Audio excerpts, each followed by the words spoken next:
तो कैसे हो मेरे भाई बंधु? आई होप आप सब बढ़िया होंगे, अपनी स्टडीज प्रॉपर तरीके से कर रहे होंगे। तो आज हमारा लेक्चर नंबर 5 है केमिकल रिएक्शंस एंड इक्वेशंस का। और इसके अंदर आज हम कवर करेंगे केमिकल रिएक्शंस को। केमिकल इक्वेशन लिखना हम लोग ने सीख लिया था और हम लोग डिस्कस कर रहे थे आई थिंक कॉम्बिनेशन रिएक्शन के बारे में। तो चलिए बिना किसी टाइम को वेस्ट किए अपने लेक्चर की तरफ हम बढ़ते हैं। ठीक है, चलिए। तो हम लोग यहाँ पे कॉम्बिनेशन रिएक्शन के बारे में डिस्कस कर रहे थे।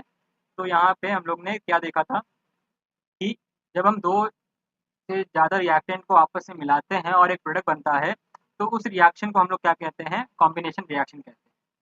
ठीक है, इसमें हम लोग ने एग्जांपल भी देखा था कैल्शियम हाइड्रोक्साइड वाला और कार्बन डाइऑक्साइड वाला।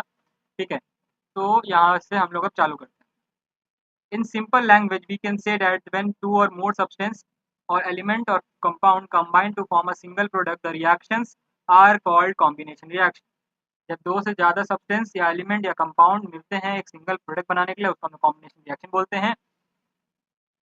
इन एक्टिविटी 1.4 अभी देखेंगे या फिर हो चुका होगा ये 1.4 या इस 1.4 वाले एक्टिविटी के अंदर हम लोग ने देखा था कि कैसे कैल्शियम ऑक्साइड और क्विक लाइम के बीच में जो रिएक्शन होता है, उससे जो कैल्शियम हाइड्रोक्साइड बनता है, उसकी यहाँ पे रिएक्शन बताई गई है। ठीक है, we also observe that a large amount of heat is evolve, यहाँ पे हीट इवॉल्व हुआ है। तो this makes the reaction mixture form. तो इससे क्या हो गया कि जैसे जैसे रिएक्शन बढ़ता जा रहा है एक्टिविटी 1.4 वाला, तो उसमें क्या हो रहा है कि रिएक्शन हीट इवॉल्व कर रहा है, मतलब जैसे जैसे हम लोग रिएक्शन में आगे बढ़ रहे हैं वैसे वैसे जो रिएक्शन का मिक्सचर है वो गर्म होता जा रहा है। Reaction in which heat is released along with the formation of product are called exothermic reaction। तो यहाँ पे क्या बोला गया है कि जैसे जैसे आपकी हीट रिलीज होती है किसी भी रिएक्शन के अंदर और प्रोडक्ट बनता जाता है, तो उस रिएक्शन को हम लोग बोलते हैं एक्सोथर्मिक रिएक्शन। ठीक है, एक्सोथर्मिक रिएक्शन हम उसको बोलते हैं। आगे चलिए, अब हमारे पास कुछ और भी एग्जांपल्स है एक्सोथर्मिक रिएक्शंस के, वो भी देखें यहाँ पर। बर्निंग ऑफ नेचुरल गैस, मतलब आप किसी भी नेचुरल गैस को अगर बर्न करते हो तो भी आपकी हीट इवॉल्व होती है। जैसे कि अगर यहाँ पे हम एल्केन मतलब मीथेन को ऑक्सीजन के प्रेजेंस में क्या करेंगे, हीट करेंगे, बर्न करेंगे, तो हमें CO2 और वाटर मिलेगा। ठीक है, तो ये भी हमारे एक एक्सोथर्मिक प्रोसेस। ठीक है, एक्सोथर्मिक प्रोसेस है। अब यहाँ पे पूछा गया कि क्या रेस्पिरेशन भी एक्सोथर्मिक प्रोसेस है? तो यहाँ पे अगर मैं बोलूँ तो हाँ, ये भी एक एक्सोथर्मिक प्रोसेस है। जैसे कि हम लोग अभी क्लास 10 का ही मैं अभी लाइव प्रोसेस चैप्टर पढ़ा रहा हूँ, वहाँ पे अभी रेस्पिरेशन मैंने खत्म किया है। तो रेस्पिरेशन में वहाँ पे मैंने बताया था कि रेस्पिरेशन में आपकी एनर्जी बनती है। ठीक है, कार्बन डाइऑक्साइड जो सॉरी ऑक्सीजन जो हम लोग कंज्यूम करते हैं उससे हम लोग एनर्जी बनाते हैं और उस एनर्जी को हम एटीपी के फॉर्म में स्टोर करते हैं। तो एनर्जी जब रिलीज हो रही है हमारे बॉडी से, तो वो क्या होगा, एक एक्सोथर्मिक प्रोसेस होगा। तो we all know that we need energy to stay live, to stay alive. We get this energy from the food we eat. जो ये सारी एनर्जी हम कहाँ से कंज्यूम करते हैं? जो हम लोग खाना खाते हैं। During digestion food is broken down into simpler substance. तो जब भी हम लोग कुछ खाना खाते हैं तो वो जो भी हम लोग फूड है वो सिंपलर सब्सटेंस में ब्रेक डाउन होता है, जैसे कि rice, potato, bread contain carbohydrate. Carbohydrate are broken into glucose. सब हम लोग लाइफ प्रोसेस के अंदर पूरा डिटेल में स्टडी कर चुके हैं, तो यहाँ पे वही थोड़ा सा रिकैप। ठीक है, this glucose combined with oxygen cells are body to provide energy. तो यहाँ पे जब क्या होता है, ये ऑक्सीजन ग्लूकोज जो भी ब्रेक डाउन हो चुके हैं फूड, उनके साथ मिक्स होकर सेल हमारे बॉडी के अलग अलग डिफरेंट डिफरेंट सेल्स में जाता है और एनर्जी प्रोवाइड करता है सेल को, ताकि वो अपना फंक्शन प्रॉपरली कर सके। The special name of this reaction is called respiration. इसको हम लोग एक स्पेशल नेम दिया जिसको हम लोग रेस्पिरेशन बोलते हैं, जिसको हम लोग अभी चैप्टर नंबर 6 लाइफ प्रोसेस के अंदर समझ रहे हैं। अगर आपने वो लेक्चर्स नहीं देखे हैं तो आई विल रिकमेंड जाके आप वो लेक्चर्स जरूर देखिएगा इसके बाद। ठीक है, तो यहाँ पे दिख सकता है आपको कि कैसे ग्लूकोज के साथ ऑक्सीजन मिलकर CO2 का इवॉल्व कर रहा है और वाटर और एनर्जी बना रहा है। थर्ड और कहाँ कहाँ हमें दिख सकता है exothermic reaction? Decomposition of vegetable matter into composed is also called also an example of exothermic reaction. तो यहाँ पे क्या होता है कि वेजिटेबल मैटर को डिकम्पोज करने का भी एक प्रोसेस हमारा एक्सोथर्मिक प्रोसेस है। ठीक है, चलिए, अब यहाँ क्या बोला गया कि एक्टिविटी 1.1 में आपको बताना है कि वो रिएक्शन कैसी है। तो एक बार हम लोग पीछे चलते हैं 1.1 की तरफ। ओके, एक्टिविटी 1.1 कहाँ पर मिलेगा हमें? या तो यहाँ पे हमें मिल गया है एक्टिविटी 1.1। तो यहाँ पे हम लोग क्या कर रहे थे, मैग्नीशियम रिबन को क्या कर रहे थे, बर्न कर रहे थे। तो यहाँ पे ऑब्वियसली बात है, यहाँ पर ये भी एक टाइप का एक्सोथर्मिक प्रोसेस है, क्योंकि यहाँ पर भी हीट इवॉल्व हो रही है, तभी आपका वो ऐश में कन्वर्ट हो रहा है। ठीक है, एक मिनट, सॉरी सॉरी सॉरी, यहाँ पे एंडोथर्मिक रिएक्शन कैसे, क्योंकि यहाँ पे हम हीट प्रोवाइड कर रहे हैं। ठीक है, यहाँ पे हम लोग हीट प्रोवाइड कर रहे हैं, तभी यहाँ पर ये ऐश में कन्वर्ट हो रहा है, तो ये एंडोथर्मिक प्रोसेस। चलिए अब आगे बढ़ते हैं। अब बात करते हैं हम डीकम्पोजिशन रिएक्शन के बारे में। तो जैसे कि कॉम्बिनेशन रिएक्शन है, ये कॉम्बिनेशन रिएक्शन का आप रिवर्स कर दीजिए तो आपको वो डीकम्पोजिशन रिएक्शन की तरह ही लगेगा। तो डीकम्पोजिशन रिएक्शन का मतलब है कि किसी भी एक रिएक्टेंट को हम लोग डिफरेंट डिफरेंट प्रोडक्ट में अगर स्प्लिट करते हैं तो उसको हम डीकम्पोजिशन रिएक्शन बोलते हैं। ठीक है, तो यहाँ पे एक एक्टिविटी के थ्रू हमें समझाया गया है, पहले उस एक्टिविटी को देख लेते हैं, फिर हम लोग आगे का रीड करते हैं। Take 2 gram of ferrous sulphate Fe2C Fe2 FeSO4 हमें मिला है क्रिस्टल के तौर पे। ठीक है, और उसको हम लोग ने बॉइलिंग ट्यूब के अंदर लिया है 2 gram. Note colour of the ferrous sulphate crystal. Ferrous sulphate crystal colour हमें नोट करना है जब वो बर्निंग बर्निंग करने से पहले जो जैसा था, उसके बाद हीट करना है उस बॉइलिंग ट्यूब को ओवर द फ्लेम, बर्नर और स्पिरिट लैम्प और एज शोन। कोई बर्नर या फिर स्पिरिट लैम्प के ऊपर आपको हीट करना है, ऑब्जर्व करना है कि क्रिस्टल कलर कैसा हुआ है आफ्टर हीट। ठीक है, तो यहाँ पर वही बोला गया है कि जैसे जैसे हम लोग हीट करेंगे फेरस सल्फेट को, तो यहाँ पर क्या होगा, ये 2 पार्ट में क्या हो 3 पार्ट में क्या होगा, स्प्लिट होगा। पहला क्या होगा, ये फेरिक ऑक्साइड बनाएगा, दूसरा ये क्या बनाएगा, सल्फर डाइऑक्साइड बनाएगा और सल्फर ट्राइऑक्साइड। ठीक है, तो ये 3 पार्ट पे ये स्प्लिट हो रहा है।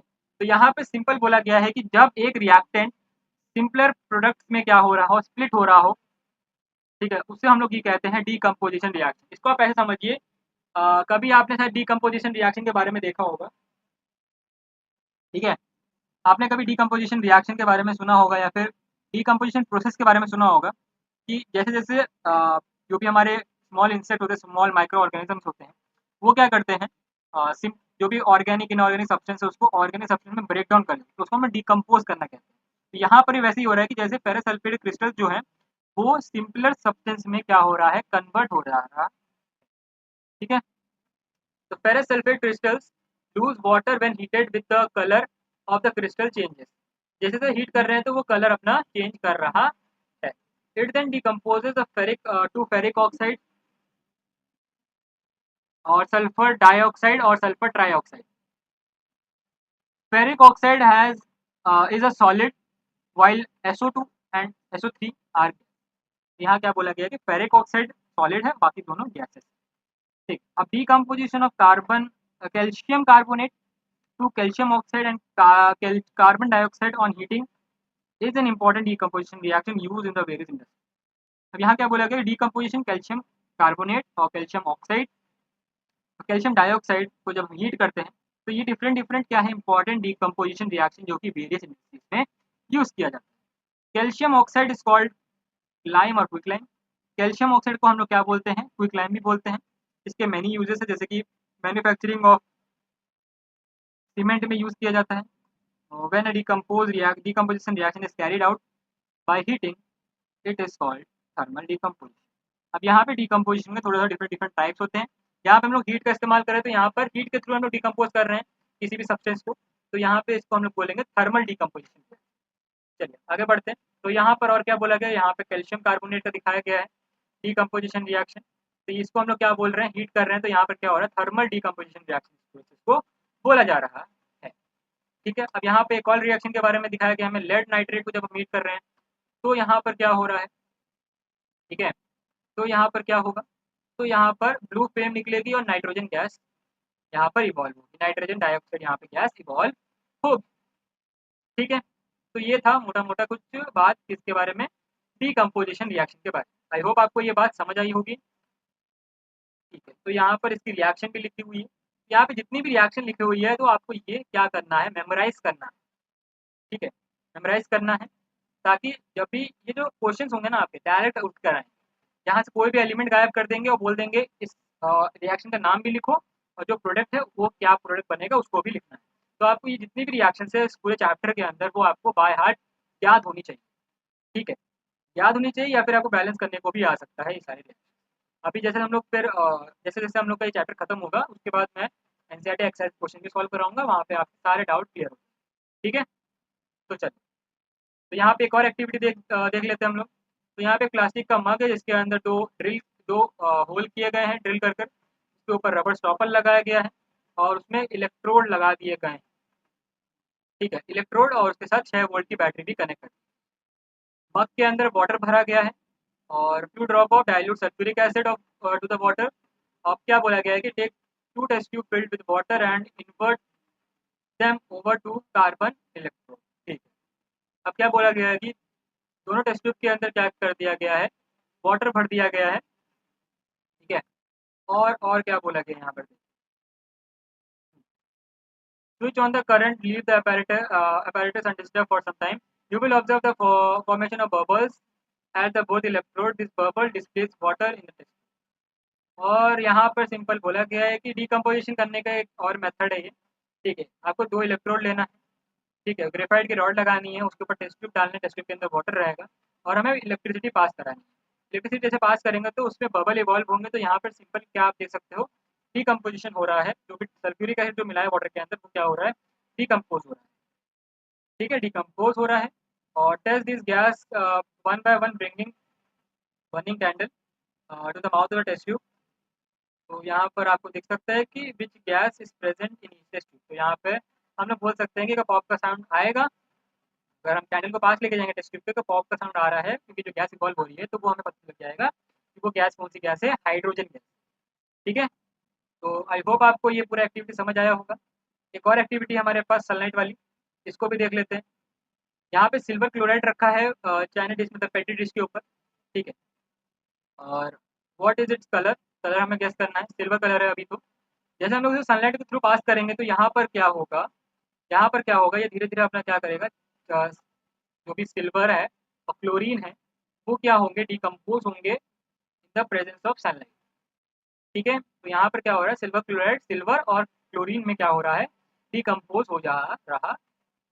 ठीक है, तो आई होप आपको ये पूरा डिकम्पोजिशन रिएक्शन कॉम्बिनेशन रिएक्शन को समझ आया होगा। तो इसी के साथ we are ending our session. Next session के अंदर हम लोग पूरे चैप्टर को खत्म कर देंगे और खाली हम लोग का बचा डिस्प्लेसमेंट रिएक्शन और डबल डिस्प्लेसमेंट रिएक्शन, और कुछ क्वेश्चंस को भी हम लोग डिस्कस कर रहे होंगे पिछले लेक्चर नेक्स्ट लेक्चर के अंदर। ठीक है, तो मिलते हैं आपको नेक्स्ट लेक्चर में, तब तक के लिए बाय।